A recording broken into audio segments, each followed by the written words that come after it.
Bertemu kembali. Bekas Ahli Parlimen Titiwangsa Dato' Astaman Abdul Aziz dilantik sebagai pengerusi Lembaga Pengarah Perbadanan Pembangunan Kampung Baru PPKB. Beliau juga merupakan seorang pemilik dan waris Tanah Kampung Baru. Datuk Seri Mat Shah Safwan, pengerusi Persatuan Anak-Anak Kampung Baru PAKAM, dilantik sebagai timbalan pengerusi. 4 wakil tuan rumah kampung tersebut turut menganggotai perbadanan itu. Mereka terdiri daripada Datuk Seri Abdul Halim Abdul Samad, Dr. Muhammad Yusof Ismail, Naib Pengerusi Lembaga Pentadbiran MAS Kampung Baru, Syaharin Abu Hashim dan Pemaju Hartanah Kampung Baru Datuk Muhammad K. Ibrahim. Kesemua mereka menerima watikah pelantikan daripada Menteri Wilayah Persekutuan dan Kesejahteraan Bandar Datuk Raja Nong Cik Raja Zainal Abidin pada Majlis Pelancaran PPKB dan penyampaian watikah pelantikan Lembaga Pengarah dan Majlis Penasihat PPKB di Ibu Negara malam semalam. Raja Nong Cik berharap mereka yang dilantik akan memberi perhatian dan mengekalkan fokus dalam membangunkan kampung baru dan mengutamakan perpaduan dan kesepakatan. PKB akan menjadi pemudah cara yang diamanahkan oleh kerajaan demi kepentingan pemilik serta perwaris-waris. Raja Nong Cik juga berkata pemberian insentif pembangunan akan diberikan kepada pemilik dan pewaris tanah di Kampung Baru setelah mendapat kelulusan Dewan Bandaraya Kuala Lumpur DBKL. Pihak berkuasa Hungary telah menahan suspek jenayah perang Nazi berusia 97 tahun Zatari Lazo di bawah tahanan rumah. Dia merupakan suspek nombor 1 dalam senarai Nazi yang dikendaki Simon Wiesenthal Center dan dituduh membantu dalam pembunuhan lebih 15,000 orang Yahudi. Zatari telah diambil untuk disoal pada hari Rabu, namun dia telah menafikan tuduhan terhadapnya. Pihak pendakwa Tibor Ibolia berkata Zatari memberi hujah bahawa dia hanya menjalankan tugasnya. Dia bertugas sebagai komander polis di kawasan ghetto Slovakia semasa rejim ganas di bandar Košice, di mana 140 orang pernah membunuh diri untuk melarikan diri dari disiksa oleh Zatari. Selepas itu, dia telah melarikan diri ke Kanada setelah dijatuhkan hukuman mati tanpa hadir pada 1948. Dia berjaya menghilangkan diri selama 15 tahun lagi sejak 1997. Dia akhirnya ditemui oleh wartawan British The Sun yang kemudian meningkatkan publicity mengenai dirinya sehingga membawa kepada penangkapannya. Ibolia berkata Zatari dituduh melakukan jenayah perang iaitu menyeksa manusia yang membawa hukuman maksimum penjara seumur hidup. Beliau telah disoal pada hari Rabu oleh seorang hakim siasatan di Pejabat Pendakwaan Tentera di Budapest sebelum diletakkan dalam tahanan rumah. Namun ramai yang berpendapat dia tidak akan dikenakan apa-apa hukuman oleh kerajaan Hungary yang konservatif.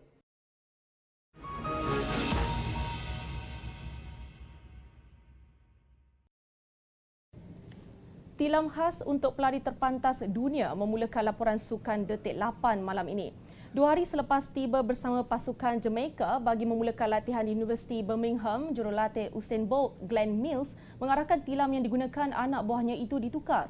Mills mahukan tilam baru agar atletnya itu lebih selesa dan mendapat rehat secukupnya menjelang aksinya di Sukan Olimpik yang bermula minggu depan. Jurulatih itu bimbang selepas Bolt, atlet tumpuan utama Sukan Olimpik kali ini, berasa tidak selesa menggunakan tilam berukuran 7 kaki itu. Juara Olimpik acara 100 dan 200 meter itu menarik diri daripada Grand Prix Monaco Khamis lalu selepas mengadu tidak selesa dengan hamstringnya yang mengakibatkan kekalahannya kepada Johan Blake di kejohanan kelayakan Olimpik Jamaica baru-baru ini. Pengarah Sukan Universiti Birmingham Zina Woolbridge berkata pasukan Jamaica ada menyatakan Bolt tidak selesa dengan tilam itu. Sehubungan itu, Woolbridge berkata pihaknya sudah menempah tilam ortopedik khas untuk atlet itu. Bolt yang mempunyai ketinggian 6 kaki 5 inci mempunyai masalah sakit belakang yang kronik, tetapi ia tidak menghalangnya daripada mencatat rekod dunia sebagai lelaki terpantas. Selepas menarik diri daripada kejohanan di Monaco, Bolt berlepas ke Jerman untuk berjumpa dengan Dr. Hans Müller-Wolfrat. Skuad Jamaica menggunakan Universiti Birmingham sebagai kem latihan mereka sehingga Khamis depan sebelum ke London menjelang pembukaan Sukan Olimpik. Pelumba basikal trek wanita terkemuka Britain menganggap ada waktunya dia terperangkap dalam kejayaan yang dicapainya ketika dia memburu lebih banyak emas di Sukan Olimpik. Juara dunia Victoria Pendleton dijangka tidak berdepan masalah mempertahankan acara pecut sukan Olimpik, tetapi mengakui ada masanya dia tertekan dengan harapan tinggi seperti itu.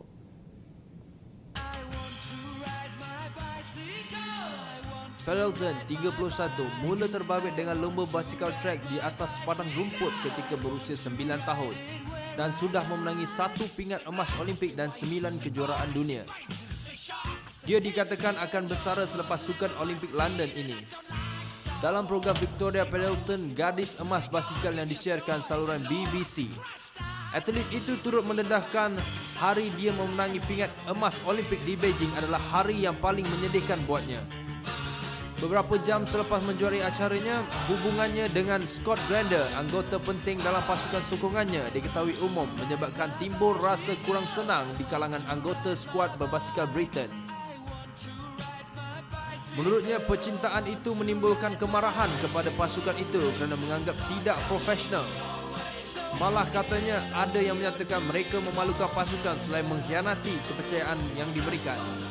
Berikutan itu, Gander yang kini menjadi tunangnya dipecat oleh pasukan itu sebelum dipanggil semula untuk membantu meningkatkan prestasi Pendleton yang semakin menjunak.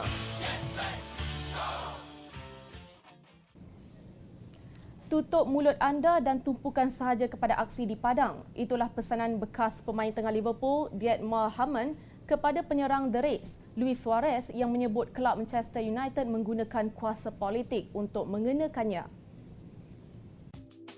Kenyataan Suarez itu merujuk kepada keadaan yang dialaminya sehingga dikenakan hukuman kerana mengeluarkan kata-kata berbau perkauman kepada Kapten United, Patrice Evra, musim lalu. Biarpun Hamann bersimpati dengan Suarez, beliau merasakan kenyataan penyerang Uruguay mengenai United menggunakan pengaruh mereka untuk mengenakan hukuman kepadanya adalah tidak perlu. Hamann turut mengecam cara Liverpool menangani isu itu dan meminta pengurus baru Brendan Rodgers mengambil sikap tegas dalam perkara itu. Dan untuk Suarez yang dianggap seorang penyerang yang baik, Hamann mahukan dia hanya memberi tumpuan kepada bola sepak sahaja. Menurutnya, kenyataan Suarez itu tidak akan menggantungkan dirinya dan adalah lebih baik untuk membiarkan prestasinya di padang untuk bercakap bagi pihak dirinya. Hamann berkata dia boleh menerima jika Suarez hanya memperkatakan perasaannya ketika melalui detik itu, tetapi tidak perlu menyentuh tentang United. Katanya Wayne Rooney sendiri dikenakan pergantungan kerana mengeluarkan kata-kata kesat di depan kamera dan oleh itu semua pihak perlu berfikir secara waras tanpa menyebut soal konspirasi. Laporan sukan itu tadi mengakhiri detik 8 untuk malam ini. Sebelum berpisah, perkata kita imbas kembali tajuk-tajuk utama malam ini. Denda RM3,000 serang saudara. Palsu stem hasil, 2 didakwa. Dan cadangan Museum Askar Johor.